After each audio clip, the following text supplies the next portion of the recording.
All for a 4-day week in schools to ease teacher burnout has got you going. We say a very good morning to Chris McGovern, chairman for the campaign for... This man's proper. Morning, Christoph. How are you?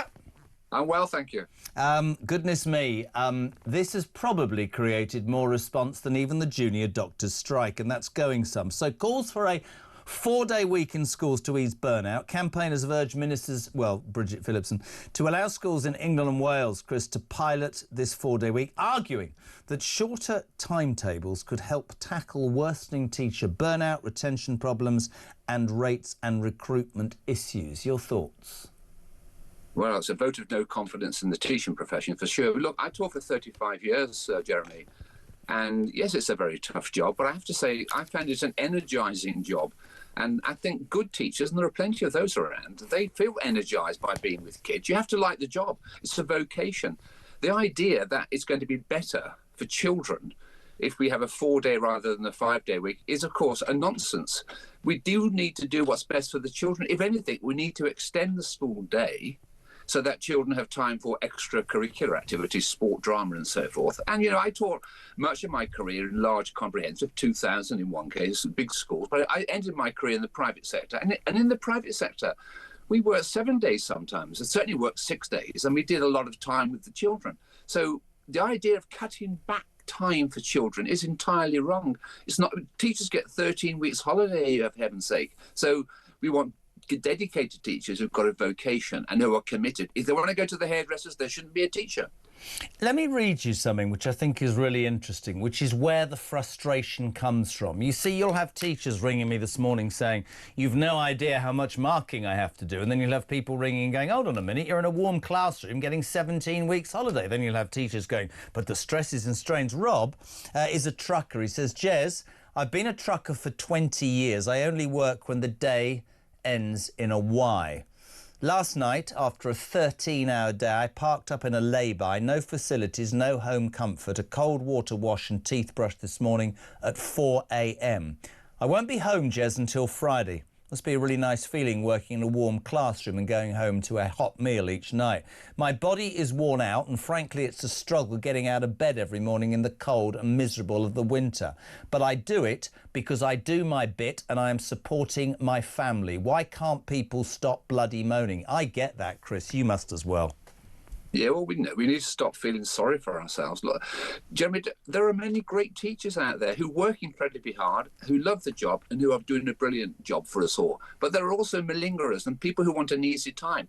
And in the unions in particular, and look, I was a trade unionist myself. I sat on the TUC. I'm not against unions, but they're too often looking to make life easier for the teachers rather than improving the education for our kids. Our kids are the unhappiest in Europe, according to the Children's Society. We've got a real problem in our schools. It's a really interesting point you made, because you know this other story this morning about junior doctors. I just happened to say earlier that I rarely hear about a junior doctor talking about the facilities or the working conditions or the service they're being able to not apparently provide. All I hear about is, I'm in debt, I want 26%. Would it be fair to say that the teachers would perhaps get a more favourable response if they talked about what you're talking about, which is, I'm in this to do best by kids who are missing out, rather than I'm burnt out, I want more money and I want more time off?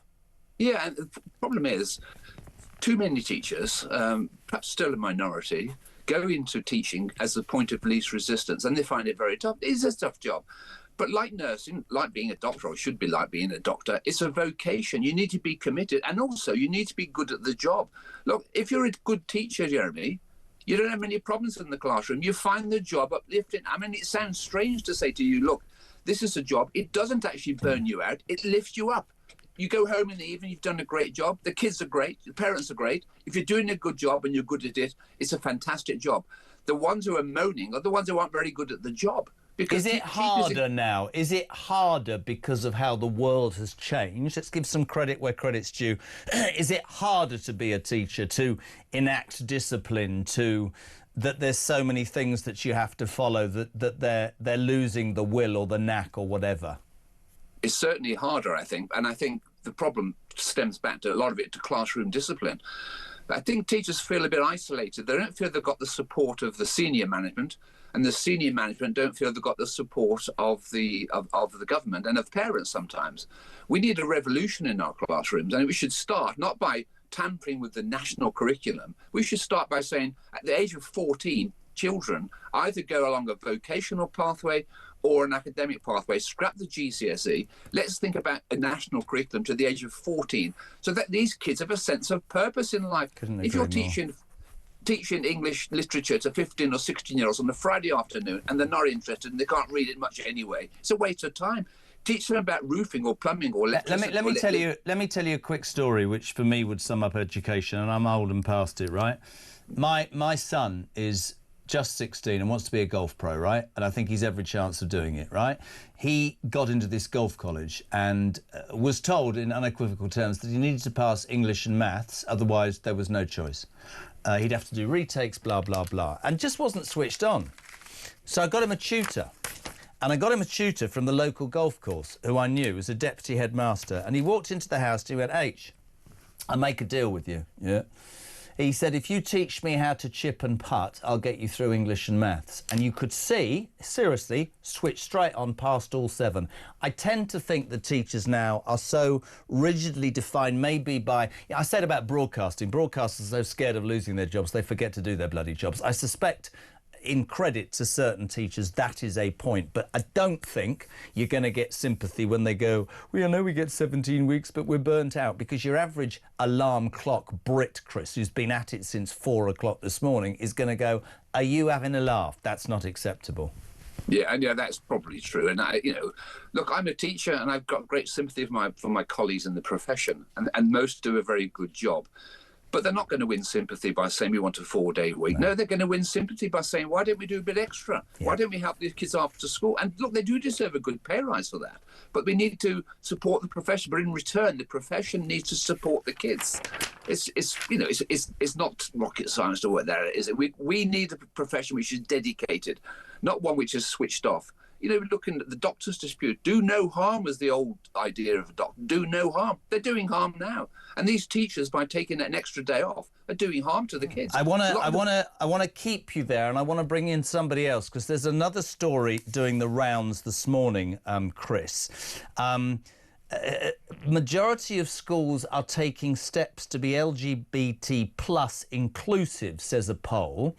Of course, this is one of those discussions where people get very irate and have an opinion, because many parents have big concerns over what is being taught to their kids. And I will include myself in that. We've got Kate Barker, CEO of LGB Alliance. Good morning, Kate. I'm going to put you on one side of the screen and Chris on the other, and hopefully me in the middle. It's all working. Well done, Lukey. Morning.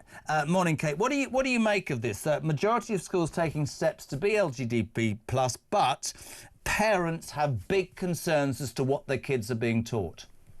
Well, I'm not surprised they have big concerns. I think the idea that a child is LGBT plus is disturbing in the first instance, because if you kind of disaggregate that acronym, are you really saying that in a primary school, like a 5-year-old is a lesbian, or a 6-year-old is bisexual, or anybody is non-binary?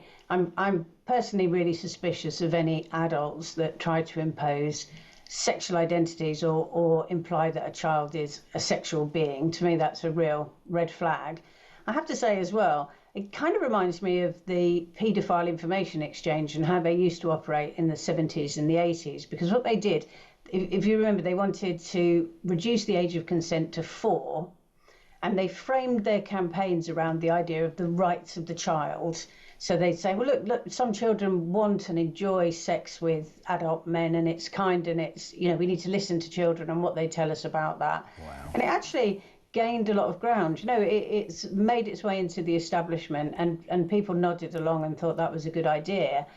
And I really fear that this is what's happening now, that there is a sense that, this is just the zeitgeist, and it would be unkind to push back on it, and it's just progress and it's the way things are.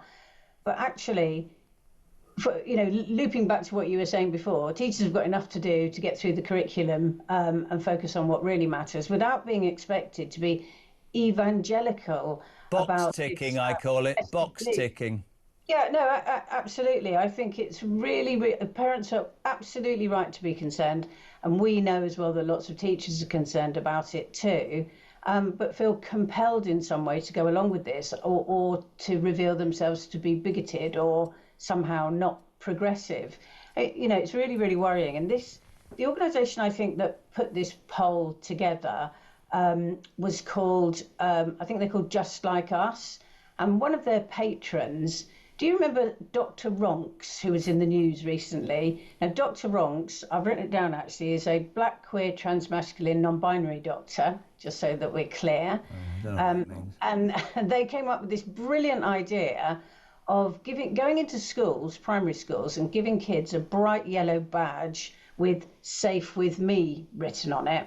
And the idea was that when they were out and about, if an adult male transvestite saw a child wearing one of those badges, they could ask that child to accompany them to the toilets, because that's what, a middle-aged plumber in fishnets needs to be safe going into a toilet. Is a 6-year-old in a badge, and all this sort of My God.